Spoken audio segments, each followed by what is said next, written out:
नहमदु व नसल्ली अला रसूलिहिल करीम अम्मा बाद फ़अऊज़ु बिल्लाहि मिनश शैतानिर रजीम बिस्मिल्लाहिर रहमानिर रहीम अल्लाहुम्मा सल्लि अला सय्यिदिना व मौलाना मुहम्मदिन व अला आलिहि वसल्लिम रब्बि ज़िदनी इल्मा। हदीस रसूल सल्लल्लाहु अलैहि वसल्लम चैनल पे आपको खुश आमदेद। आज की जो हदीस है बहुत प्यारी हदीस है। 4893 नंबर है, 4893 नंबर हदीस है और ये हदीस सुनन अबू दाऊद में है और इसके रावी हैं हज़रत सालम रज़ी अल्लाह ताला अन्हो, जो हज़रत अब्दुल्ला बिन उमर रज़ी अल्लाह ताला अन्हो के साहबजादे हैं।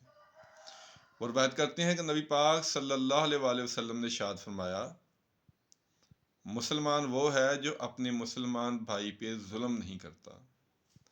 इस हदीस के एक एक लफ्ज़ पे ज़रा गौर कीजिएगा। मुसलमान वो है जो अपने मुसलमान भाई पे जुल्म नहीं करता और ना उसको उसके हाल पे छोड़ देता है, यानी कि उसकी खैर खबरी ही ना पूछे अगर वो किसी मुश्किल में है तो। जो मुसलमान किसी मुसलमान के काम में लगा रहता है, यानी उसकी ज़रूरत पूरी करता है, अल्लाह ताला उसके काम में लगा रहता है, अल्लाह ताला उस आदमी की ज़रूरत पूरी करता है। फिर आपने फरमाया, जो मुसलमान मेरे किसी उम्मती का दुनिया में दुख दूर करेगा तो अल्लाह ताला क़यामत वाले दिन उसके दुख और परेशानियां दूर करेंगे।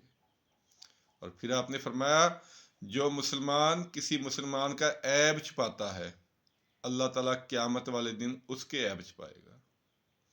बहुत प्यारी हदीस है, बहुत सबक अमोल हदीस है हमारे लिए। इसमें आप सल्लल्लाहु अलैहि वसल्लम ने 3-4 बातों का हुक्म दिया है। पहली बात तो है कि किसी के साथ जुल्म और ज़्यादती ये नाकाबिले बर्दाश्त है, नाकाबिले माफ़ी है। इसके बारे में काफ़ी बात हो चुकी है पहले। हकूक़ुल अबाद नामी बयान है, अगर आप सुनना चाहें तो यूट्यूब पे लिख सकते हैं उर्दू में। मेरे जितने बयान आते हैं वो सुनने के लिए आपको उर्दू में ही लिखना पड़ेगा। किसी पे जुल्म और ज़्यादती करना जो है उसका हिसाब जो है बहुत सख्त होगा आखिरत में। हम अपने, अगर अल्लाह ताला ने हमें कोई पैसे दिए हैं या कोई ओहदा दे दिया है तो हम उसके घमंड और तकब्बर में लाचार और बेचारे लोगों को, मायूस लोगों को या गरीब और लोगों को हम अपने जुल्म का निशाना बनाते हैं अपने तकब्बर में। तो हकूक़ुल्लाह है जो वो किसी सूरत में माफ़ नहीं होंगे। यही बताया गया कि अपना जो मुसलमान है वो दूसरे मुसलमानों पे जुल्म नहीं करता। और दूसरी बात ये है कि उसकी खैर खाही भी पूछनी चाहिए, उसके हालात के बारे में मालूमात लेनी चाहिए कि खुदा न खास्ता उसे कोई परेशानी तो नहीं है, कोई मेरी ज़रूरत तो नहीं है उसको। ये नहीं कि उसको तल्ला किससे ख़त्म कर लिया जाए। उसके हालात के बारे में जानना ये भी एक मुसलमान की ज़िम्मेदारी है। जैसे जो बाजमात नमाज है, इसका सबसे बड़ा मकसद ये है कि हमें अपने मोहल्लेदारों के, अपने हमसायों के बारे में ख़बरगिरी रहे। अगर कोई बंदा नमाज़ पढ़ने नहीं आ रहा तो उसके घर जाके पूछा जाए कि भैया आप नमाज़ पढ़ने क्यों नहीं आ रहे, कोई खुदा न खास्ता बीमारी है या कोई परेशानी है। ये एक मुसलमान का फ़र्ज़ है। और फिर आपने फरमाया कि जो मुसलमान का दुख दूर करेगा, अगर मुसलमान किसी मुसीबत में फंस गया है, खुदा न खास्ता कोई परेशानी है, कोई माली परेशानी है, कोई बीमारी है, तो अल्लाह ताला ने हमें तौफीक दी है अगर, तो हम उसके दुख, उसके तकलीफ़ में ज़रूर काम आएँ, उसकी मदद करें। ये जो हम छोटी सी मदद आज दुनिया में करेंगे, ये क़यामत में हमें उसका बहुत बड़ा अजर मिलेगा। अल्लाह ताला हमारी हशर की जो मुसीबतें हैं, जो दुख हैं, जो परेशानियां हैं, अल्लाह ताला वो दूर फरमाएंगे अगर हम किसी के काम आएंगे। वो शेर का एक मिसरा है ना कि हैं लोग वही जहाँ में अच्छे, आते हैं जो काम दूसरों के। ये जो दूसरों के काम आना है, ये बहुत बड़ी सादत है, ये हर किसी को नहीं मिलती। और फिर आपने फरमाया कि जो किसी के ऐब छुपाएगा, ये बहुत बड़ी बात है। और खुदा न खास्ता हमें किसी की बुराई के बारे में या किसी के ऐब के बारे में पता चल गया है, तो हमारी आदत ये है कि अगर उसने कोई छोटी सी गलती भी की हो तो हम उसको बहुत बढ़ा चढ़ा कर फैलाते हैं। हमारी कोशिश होती है कि ज़्यादा से ज़्यादा लोगों तक उसका ये जो ऐब है, ये जो उसकी बुराई है, वो पहुंच जाए। लेकिन हमारे नबी ने ये हुक्म नहीं दिया। हमारे नबी ने ये हुक्म दिया है کہ اگر آپ کو کسی کا عیب پتہ چل بھی جائے تو اس کو چھپا لیں. اس کا اجر کیا ملے گا کہ جو ہم دنیا میں ہر لمحہ، ہر سانس، ہر وقت گناہ کرتے ہیں، برائیاں کرتے ہیں، اللہ تعالیٰ ہمارے عیب اس دن چھپا لے گا کہ اس نے میرے بندے کے عیب چھپائے تھے. اس حدیث کے ایک ایک لفظ پہ غور کرنا چاہیے. ہماری جو زندگی ہم گزار رہے ہیں اس حدیث کے بالکل الٹ گزار رہے ہیں. بہت سارے لوگوں کو دیکھا ہے کہ اگر اللہ تعالیٰ کو 4 پیسے دے دے تو پھر غریبوں کو حد تک کی نگاہ سے دیکھتے ہیں، ان کے پاس بیٹھنا پسند نہیں کرتے، ان سے سلام لینا پسند نہیں کرتے، اور جہاں تک ہو سکے ان کو ذلیل کرتے ہیں. خاص طور پہ جو سرکاری آفیسر ہیں، میں نے دیکھا ہے، کئی دفعہ دیکھا ہے کہ 5 منٹ کے کام کے لیے لوگوں کو 3 گھنٹے، 4 گھنٹے اپنے دفتر کے باہر بٹھا رکھتے ہیں. یہ ظلم ہے، یہ ظلم ہے. اس کا حساب بہت سخت دینا پڑے گا. اور کئی امیر رشتہ دار ہوتے ہیں، وہ اپنے غریب رشتہ داروں کو پوچھتے ہی نہیں ہیں کہ کہیں خدا نہ خواستہ ہمیں کسی مدد کے لیے نہ کہہ دیں. یہ تو اس کا بھی حکم ہے کہ آپ اپنے غریب رشتہ داروں کو، بہن بھائیوں کو، ہمسایوں کو، عام مسلمانوں کی خبر گیری ضرور کریں.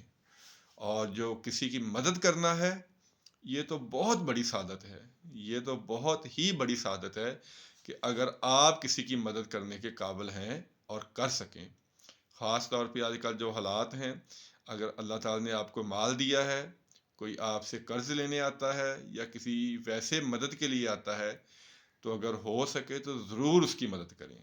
اگر اس کو قرض کی ضرورت ہے اور آپ کے پاس پیسے ہیں تو اس کو قرض حسنہ دیں، اور اس کے بدلے میں اس سے کوئی امید نہ رکھیں. نیکی وہ ہے جو بغیر کسی لالچ کے یا بغیر کسی امید کے کی جائے، وہ اصل میں نیکی ہے. اور مسلمان کی عیب جوئی کرنا یہ تو بہت بڑا گناہ ہے. اس کے بارے میں بات ہو چکی ہے، غیبت کے بارے میں وہ بھی بیان موجود ہے. تو آپ نے فرمایا تھا کہ جو لوگوں کے پیچھے لگ جائے گا، ان کے عیب تلاش کرے گا، اللہ تعالیٰ اسے اس کے گھر میں ذلیل کرے گا. یہ بہت بڑی وعید ہے یہ، کہ ہماری کوشش یہی ہوتی ہے کہ ہم دوسروں کی ٹو میں لگے رہتے ہیں کہ ہمیں کسی طرح کو دوسرے کی خامی پتہ چلے تو ہم اس کو پھیلائیں، اس کو ذلیل کریں، اس کی رسوائی کریں. یہ بہت بری عادت ہے، بہت بری عادت ہے. یہ جہنم میں لے جانے والے عمل ہیں. آپ نے فرمایا تھا کہ معراج والی رات میں نے دیکھا کہ کچھ لوگوں کے ناخن تانبے کے تھے اور وہ اپنے چہروں کو نوچ رہے تھے. تو میں نے جبریل علیہ السلام سے پوچھا کہ یہ کون لوگ ہیں؟ تو انہوں نے فرمایا یہ آپ کی امت کے وہ لوگ ہیں جو لوگوں کی چغلیاں کرتے تھے، ان کی عزتوں کے ساتھ کھیلا کرتے تھے، ان کے عیب تلاش کرنے میں لگے رہتے تھے. آج کل یہ بہت عام عادت ہے، چغلی، غیبت کرنا. یہ تو ہمارا سمجھے کہ ہم نے فرض عین سمجھا ہوا ہے کہ لوگوں کو اگر ذرا سا بھی موقع ملے تو لوگوں کو ذلیل کریں، لوگوں کو رسوا کریں. یہ نہیں ہونا چاہیے. اللہ تعالیٰ بہت غفور و رحیم اور جبار اور قہار بھی ہے. اگر چھوٹی سی بات پہ پکڑ لے گا تو ہم اس دن پچھتائیں گے کہ کاش ہم نے یہ بات نہ کہی ہوتی. تو ہمیں چاہیے کہ ہم کسی پہ ظلم نہ کریں، کسی کے ساتھ زیادتی نہ کریں. یہ نہ ہو کہ کوئی اللہ تعالیٰ سے ہماری شکایت کر دے. یہ کسی نے بہت بڑی پیاری بات کہی ہے کہ ایسے کام سے بچو کہ کوئی اللہ سے تمہاری شکایت کر دے. اگر کسی نے اللہ تعالیٰ سے ہماری شکایت کر دی تو پھر یہ سوچنے والا مقام ہے. ہمیں دوسروں کی مدد کرنی چاہیے، دوسروں کے کام آنا چاہیے، دوسروں کی خیر خواہی کے بارے میں سوچنا چاہیے، اور کسی کی عزت کے ساتھ کسی کے عیبوں کو تلاش نہیں کرنا چاہیے. یہ بہت ہی برے اور جہنم میں لے جانے والے کام ہیں. اللہ تعالیٰ سے دعا ہے کہ جو کچھ بیان ہوا ہے اللہ تعالیٰ مجھ سمیت ہم سب کو اس پہ عمل کرنے کی توفیق عطا فرمائے، اور نبی پاک صلی اللہ علیہ وسلم کے حکموں کو، سنتوں کو جاننے کی، پڑھنے کی اور آگے پہنچانے کی توفیق عطا فرمائے.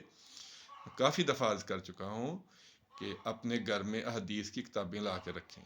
مسلم شریف اور بخاری شریف خاص طور پہ یہ لا کے رکھیں، اس کا مطالعہ کریں تاکہ ہمیں پتہ چلے کہ حقوق اللہ اور حقوق العباد کیا ہیں، اور ہمارے نبی پاک نے ہمیں زندگی گزارنے کا کون سا سلیقہ بتایا ہے.